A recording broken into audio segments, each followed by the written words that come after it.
ഇന്ത്യയിലെ ദരിദ്രരും സാധാരണക്കാരുമായ ജനകോടികൾക്കുമേൽ പ്രധാനമന്ത്രി നരേന്ദ്രമോദി നടത്തിയ അപ്രതീക്ഷിത സാമ്പത്തിക കടന്നാക്രമണത്തിന് 8 വർഷം തികഞ്ഞിരിക്കുന്നു.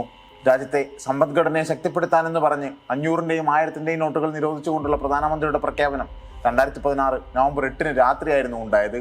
കള്ളപ്പണത്തിനെതിരെയുള്ള മാസ്റ്റർ സ്ട്രോക്ക് എന്നും സർജിക്കൽ സ്ട്രൈക്ക് എന്നും വലതുപക്ഷ മാധ്യമങ്ങളും സംഘപരിവാറിന്റെയും കോൺഗ്രസിന്റെയും അർത്ഥശാസ്ത്ര പണ്ഡിതരും വാഴ്ത്തിയ ഈ പ്രഖ്യാപനം പക്ഷേ തുഗ്ലക് പരിഷ്കാരത്തിന് തുല്യമായ മണ്ടത്തരമാണെന്ന് കാലം തെളിയിച്ചു.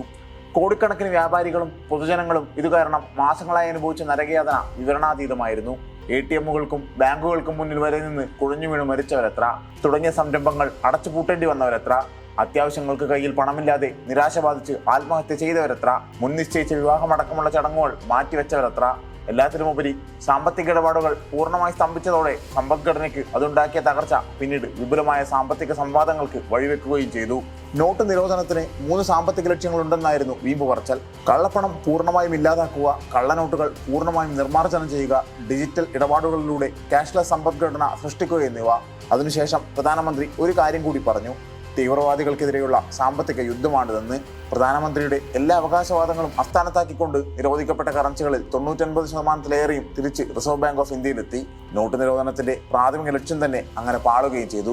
നോട്ട് നിരോധനം ജമ്മു കാശ്മീരിലെ ഭീകരവാദം തടയുമെന്ന വാദവും അകാല ചരമമടഞ്ഞുവെന്ന് ജമ്മു കാശ്മീരിൽ ദിനേനയെന്നോണമുള്ള തീവ്രവാദ പ്രവർത്തനങ്ങൾ തെളിയിക്കുന്നു.